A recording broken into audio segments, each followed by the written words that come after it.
¿Qué tal? Muy buenos días, buenas tardes, buenas noches, depende cómo nos escuchan. Este es un episodio más de Teología para la vida cotidiana. El día de hoy vamos a hablar de un tema que tiene que ver con el podcast pasado sobre la ingenuidad, la inocencia. Y para esto, pues quiero empezar con un poco de la historia. Miren, el otro día me invitaron a un evento básicamente político. Había políticos, entonces al salir de este evento, que generalmente son muy llenos, que están llenos ya sea por cualquier consideración, porque llevan gente para los eventos o porque va gente por su propia iniciativa, como sea. Fue un evento muy, muy, muy saturado. De cualquier manera, al salir de este evento político, había gente que aprovechando que van políticos, quiere decir cosas y quiere expresar cosas. Entre ellos estaban un grupo de padres y de madres de hijos desaparecidos, ¿sí? Es un grupo que estaba ahí esperando que las autoridades que fueron ahí pudieran escucharle su grito, su llamada de atención.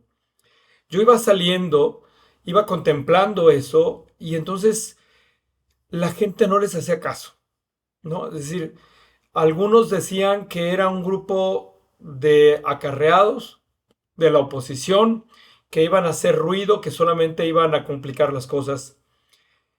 Y otros iban diciendo que tal vez los hijos desaparecidos de los cuales reclamaban, tal vez estaban metidos en alguna actividad delictiva o que se comportaban de una manera u otra, de tal manera que eran merecedores de esa desaparición. Yo me acerqué, no pude evitar acercarme y escucharlos y hablar con ellos y abrazarlos y saber que ellos tenían un dolor genuino y auténtico, un dolor que calaba hasta los huesos, que buscaban a sus hijos y a sus hijas y a sus hermanos y a sus hermanas y a sus parientes y nadie los escuchaba. Nadie de esa cantidad enorme de gente, miles de gentes, nadie estuvo allí atento, nadie se detuvo a escucharlos, nadie se detuvo a verlos. Y no digamos los políticos que fueron en turno allí porque ellos no salieron ni siquiera por ahí. Cuando terminó todo ese evento y yo regresaba a casa, me imaginaba, trataba de encontrar respuestas. ¿Por qué? ¿Por qué nos hemos vuelto sordos ante el dolor y el sufrimiento ajeno? ¿Por qué hemos tenido que obviar o que ignorar o que comprarnos historias sobre lo que dice la gente que va y se acerca a esos lugares? ¿Por qué puede creer la gente que todos los hijos que están allí estaban envueltos en una actividad delictiva y que por eso los habían desaparecido? ¿O por qué decían que eran unos religiosos cuando lo que allí había era un conjunto de padres y madres totalmente vulneradas, totalmente tristes, totalmente desamparadas, desamparados, que no encuentran a sus hijos, que llevan semanas, meses y años? Me tocó platicar con varios de ellos y no pude más que mostrar mi solidaridad, las promesas de mis oraciones, el abrazarlos, el estar ahí con ellos. Y lamenté que miles y miles que pasaron por allí, no cientos, miles de gentes, no se detuvieron. No nomás no se detuvieron, básicamente los ignoraron, los criticaron, los menospreciaron. Entonces me puse a pensar que tal vez hay una enfermedad muy grave en nuestra sociedad. Porque Porque Jesús dice, sean mansos como las palomas ante autoridades, pero astutos como las serpientes. Y nos hemos vuelto ciegos porque estamos envueltos en un conjunto de estructuras de poder que laceran nuestra capacidad, que lastima nuestra capacidad de pensar, de sentir, incluso de conectarnos con nosotros. ¿Sí? Jesús decía, sean mansos como las palomas, o sea, tal vez ingenuos, sean mansos, buenos, ingenuos como las palomas, un valor muy, muy, muy particular. pero astutos como las serpientes. Es decir, saber que estamos dentro de estructuras de poder, de todo tipo de poder. No estoy hablando solamente de poder político, también puedo hablar de poder religioso, un poder social, un poder de género, un poder en todos los sentidos. Y no nos detenemos a pensar a la luz de la compasión y el amor del Evangelio, ¿qué está pasando? Aquellos que fueron a aquel evento político, seguramente el domingo muchos de ellos fueron a misa. ¿Dónde están? ¿Dónde está esa compasión natural que se supone que una gente creyente debería tener? ¿Por qué dicen que son grillos o que son políticos o que son rijosos y que son hasta culpables de lo que les está pasando? ¿Por qué? ¿Por qué hay autoridades que abusan de esa ingenuidad o confianza del pueblo, de los niños, de los jóvenes, de todo mundo que abusan de esa capacidad de generosidad de la gente, de mansedumbre de la gente, de esa ingenuidad natural, y les venden, disculpen la palabra, les venden mierda en la cabeza, tonterías? Jesús dice sean mansos, pero también sean astutos. Sean astutos porque no todo lo que viene viene de Dios. Sean astutos para que puedan discernir, como disciernen las serpientes, qué es lo que conviene o no conviene. ¿Qué es lo santo? ¿Qué es lo justo? ¿Qué es lo justo? ¿Qué es lo bueno? ¿Qué es lo noble? Porque hay de aquellas autoridades, cualquier autoridad, civil, religiosa, social, más vale que se amarraran una piedra al cuello y se tiraran al río, que escandalizar a uno de estos pequeños. Y la gente buena es gente pequeña. Y expreso este podcast con la indignación que puede tener uno ante estos hechos que nos han deshumanizado totalmente. No son extraños. En tiempo de Jesús también pasaba eso. Jesús corrió con las cuerdas como latigueando a todos esos vendedores que abusaban del templo de Dios, pero no es porque abusaran solamente del templo de Dios, es que abusaban de la gente, de la nobleza de la gente, de la ingenuidad de la gente, que iba a dejar sus ganancias, sus animales al templo de Dios para obtener el sacrificio que necesitaban dar a la iglesia en ese tiempo de Jesús. Por eso Jesús se indignó no por la estructura o por la iglesia que estaba en físico ahí, sino se indignó por la iglesia del pueblo, por la gente que es la iglesia. Cómo abusaban de ellos, cómo la casa de su padre le hicieron un mercado. Y a veces, ¿sí?, las estructuras de poder que las que vivimos hacen un mercado de la casa del Padre. Y tú y yo y la gente somos la casa del Padre. Somos templo vivo de Dios. Y había un templo vivo de Dios ahí pidiendo tantita atención, tantito apoyo, tantita misericordia afuera, donde unos padres pedían por sus hijos que estaban desaparecidos. Y yo no sé si alguien de ustedes que me escucha tiene un hijo desaparecido, una hija desaparecido, un hermano, un padre. ¿Qué ha pasado que nos volvemos sordos ante esas cosas? ¿Cuántas estructuras de poder se han apoderado de esta ingenuidad, de esta nobleza que puede tener muchas veces el pueblo y han abusado de ellos? Por eso más vale que se ataran una piedra al cuello y se tiraran al río que antes que escandalizar a uno de estos. Este ejemplo se repite constantemente en todos lados, ¿sí? Es decir, no puedo creer que en nombre de Dios se condenen a tanta gente al olvido, a la ignorancia, al abandono, porque ha sucedido. En el mundo suceden guerras en nombre de Dios, pero en nombre de Dios también en la familia hay guerras, en el nombre de Dios. donde se menosprecia a la hija divorciada, al hermano drogadicto,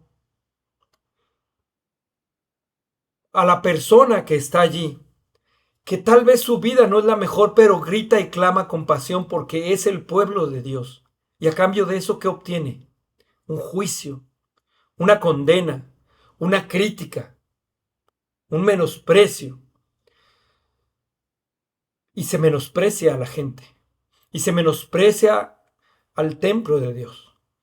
Y entonces Jesús llegó con esas cuerdas a correr a los mercaderes del templo, que hacían negocio en el templo, simplemente porque estaban violentando a la casa de su padre, su iglesia, su gente estaba siendo abusado de ellos. ¿Dónde está la compasión? ¿Dónde está la generosidad evangélica que habla Jesús?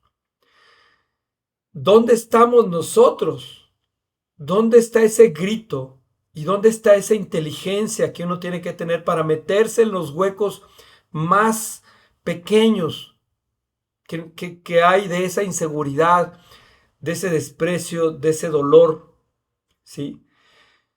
Al final crean sistemas. Estas autoridades a veces crean sistemas donde ellos son todo el esquemático, donde ellos dicen, yo soy todo esto, yo sin mí no puedes vivir. ¿Dónde está eso? ¿Dónde está quién los hizo nuestro pensar, nuestro sentir? ¿Quién dijo que ellos son los que critican y los que deciden qué es bueno y qué no es bueno? ¿Dónde está el criterio que uno debe de tener? ¿Dónde está ese pensamiento que está basado en los hechos de la compasión bíblica? ¿Dónde está el buen samaritano que es capaz de ir a curar a uno que está moribundo y que no le importó romper la regla de la iglesia con tal de generar compasión? ¿Dónde está? ¿Dónde está el que puede salirse de la fila para ir a ver a esos padres de los desaparecidos? ¿Dónde están? ¿Por qué creer todo lo que nos dicen? ¿Por qué creer que toda estructura ética, toda la forma de pensar, todo lo que es eso, ¿por qué no puedo ser distinto? ¿Por qué no puedo pensar distinto? ¿Por qué no puedo levantar la voz?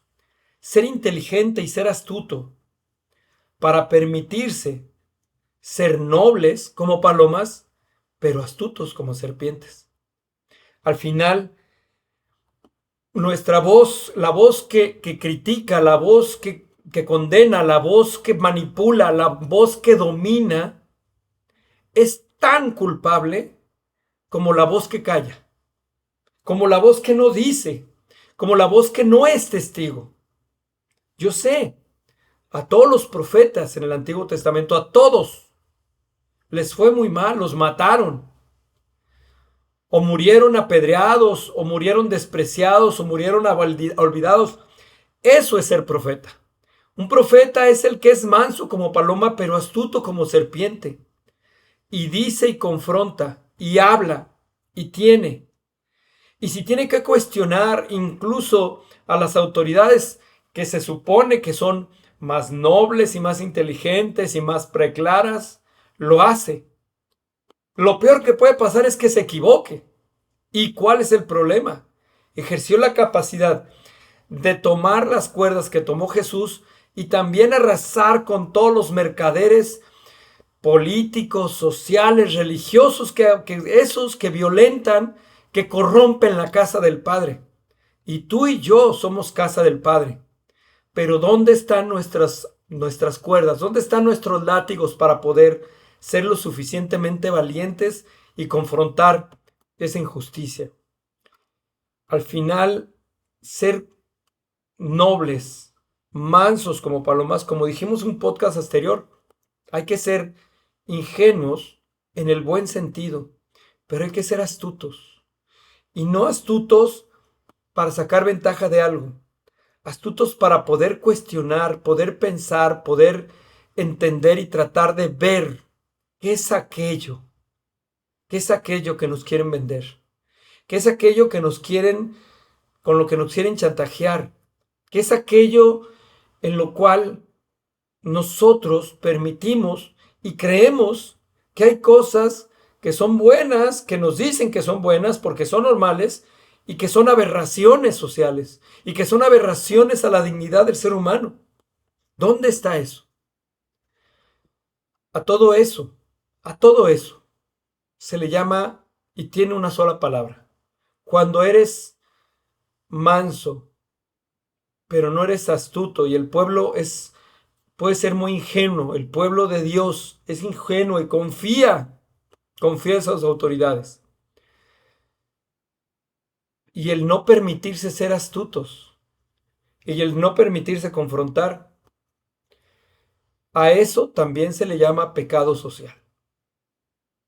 El pecado social no solamente es cuando esas autoridades, ¿sí?, no solamente manipulan y dominan nuestro pensar, nuestro creer, nuestro sentir, nos dicen cómo pensar, cómo sentir, cómo creer. No solamente es eso. El pecado social también es cuando te callas la boca, cuando no abres la boca o no te detienes para poder hacer algo, y eso es pecado social. Yo no sé, yo no sé si aquellos que fueron esa expresión política que hubo, esos miles que fueron, yo no sé si muchos de ellos fueron después o eran gente religiosa y fueron a misa. Yo no lo sé. Yo sé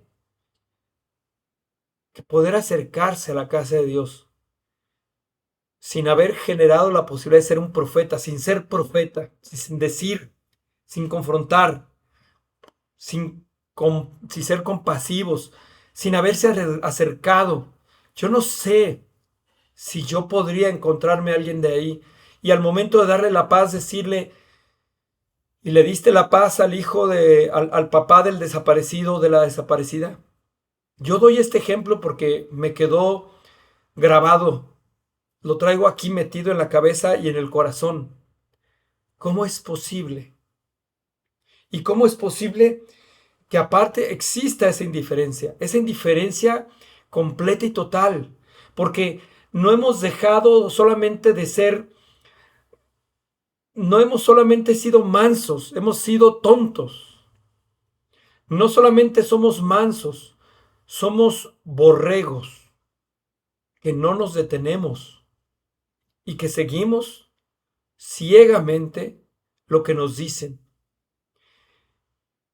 Y el pecado social es eso también. Tal vez la próxima vez, yo como católico que me confiese, tendré que confesar que que no he sido lo suficientemente profeta, que no he sido lo suficientemente generoso, que he sido manso, que he sido tonto. Y puedo pedir perdón porque no he sido astuto, porque no he sido profeta, porque no he permitido, no me he confrontado con eso, con, con los poderes, con las autoridades que manipulan y que quieren dominar y quieren imponer un esquema ético de pensar, que me digan qué es bueno, qué no es bueno, que me digan que hay cuestiones de género que hay que aceptar porque lo común se volvió normal. O tal vez tengo que confesar que no hago nada, que voy pasando la vida así, como un manso muy tonto, donde solamente hago o no hago, y donde solamente mi crítica queda de los dientes para adentro, ni siquiera los dientes para afuera, tal vez solo en el contexto muy familiar, muy personal, pero ¿dónde está lo demás? ¿Sí? Yo cuando me permito, como doy clases, a veces me permito ser un poco profeta y un poco incendiario, seguramente no lo suficiente, pero aprovechando la educación como sistema de educación y como libertad de cátedra, de pronto hasta en las cosas que yo puedo enseñar existe la capacidad de hablar y de ser críticos y de pensar. Yo puedo hablar de economía y hablar y ser astuto como las serpientes y hablarle a mis alumnos que son mansos como corderos y decirles, hey, Hay cosas en esta vida. No les digo que piensen una u otra cosa, les digo piensen. Sean inteligentes, cuestionen, critiquen, aporten, hablen, digan. Tal vez lo que nos dicen no es correcto, tal vez rompe la dignidad humana, tal vez la rompe. Porque, porque el poder, las autoridades y el poder, el control está en todo.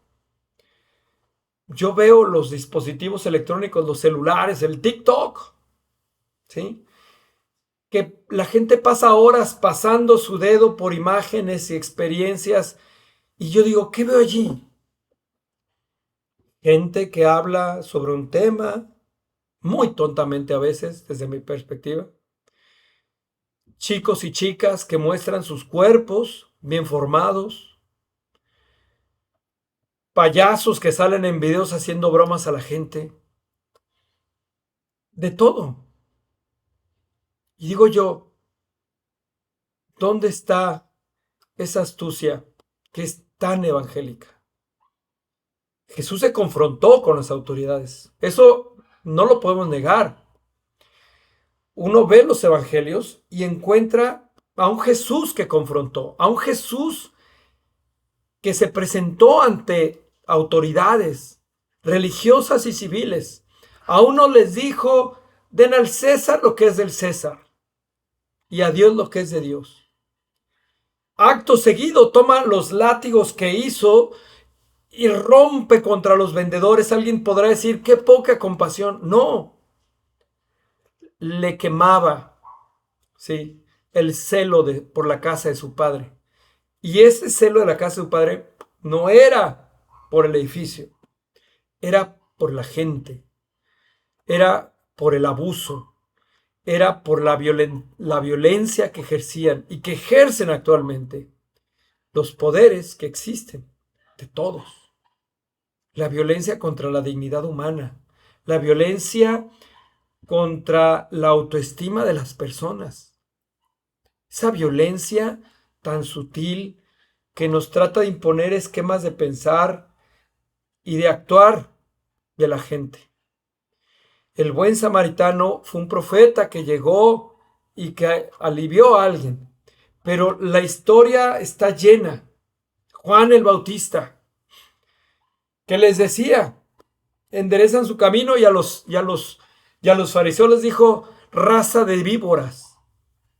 ¿Qué pasaría si hubiera un Juan el Bautista y llegara a una sede política, una sede religiosa y les gritara, raza de víboras, sepulcros blanqueados, donde la muerte está, pero las ven muy bonitas? ¿Qué podemos decir al respecto? La gente es mansa, sí, y abusan de ella. Y hay quien abusan de ellos porque tienen menos capacidad o menos oportunidad o menos información. Y aquí es donde surgen los que me escuchan en este momento. Si me escuchas es que eres una persona inteligente seguramente. Porque a quien Dios le da más, más es la responsabilidad. Yo puedo decir, tú puedes decir, ¿por qué no decimos? ¿Por qué callamos? ¿Por qué no vemos la injusticia y no hacemos? ¿Por qué vemos la injusticia y no hacemos nada? ¿Por qué queremos seguir dominados? ¿Por qué el cuestionamiento es si el buen samaritano tuvo el descaro de romper la regla? Si Jesús, que sacó a latigazos a los vendedores del templo, tuvo esa valentía para hacerlo, a pesar de que se estaba condenando, ¿por qué no se puede hacer igual? ¿Por qué Isaías y por qué Jeremías tuvieron que vociferar todas las cosas y a ellos no les gustaba decirlo, sobre todo a Jeremías, pero lo hizo, ¿sí? Permitió confrontar. Y aquí, la astucia de la serpiente que nos pide Jesús, sean mansos como corderos y astutos como serpientes. Y la astucia que Dios nos pide Es una astucia que ve, que observa, que confronta y que por lo menos, no permites que alguien te lave el cerebro y alguien te lave la cabeza para que te diga cómo tienes que pensar y sentir y creer, cómo tienes que amar. Cuando fue ese evento político fue muy triste porque miles salíamos por ahí. Yo no vi a nadie más que se acercara. Me acerqué, platiqué con alguno de ellos, los abracé, me rasgó el corazón y dije, qué ganas, qué ganas de tomar el látigo, qué ganas de gritar sepulcros blanqueados, qué ganas de gritar a esos nuevos fariseos que tenemos por todos lados, raza de víboras, raza de víboras. Solamente el dolor profundo que podemos contemplar puede hacernos ver este tipo de gestos, de fenómenos. Entonces, la relación y la astucia, seamos astutos, porque somos parte de la nobleza, de la mansedumbre de Dios. Pues ahora ser astutos y no permitir, no te lo permitas a ti, no le permitas a alguien más que se abuse, que se violente, que se ofenda. Si no, hay que amarrarnos al cuello una piedra y mejor tirarnos al río. Porque tan solo ser capaces de obviar el dolor ajeno nos hace dignos de la cuerda y la piedra que va al río. Cuando esa gente salía, también había niños. Sus papás llevaron esos niños. Y uno de ellos, que llevaba a su hijo en los hombros, fue el que dijo, hijo, seguramente esos muchachos que se llevaron es porque habían hecho algo. Casi, casi dijo que se lo merecían. Y yo no sé si ese dolor que tenían esos papás lo merecía. ¿Qué va a ver el niño ahí? El niño, lo que dice su papá, es su autoridad, es su esquema ético y de comportamiento y de creencia. Tal vez incluso tengamos que ser astutos como serpientes, incluso nuestra familia. Olvídense de la comunidad, la pura familia. Seamos mansos como corderos y astutos como las serpientes. Seamos mansos como palomas y astutos como serpientes. Porque de carentes de criterio propio, de autonomía, de autoridad, de inteligencia para discernir sobre la compasión o no, los carentes de eso abundan. Hay de aquellos autoridades que lo que hacen no solamente es manipular, sino generar estructuras de creencias, de comportamientos. Más vale, más vale que a esa raza de víboras, a esos sepulcros blanqueados, les aten una cuerda al cuello y los tiren al río. Este es un episodio más de Teología para la Vida Cotidiana. Nos estaremos viendo, escuchando el próximo episodio. Muchas gracias.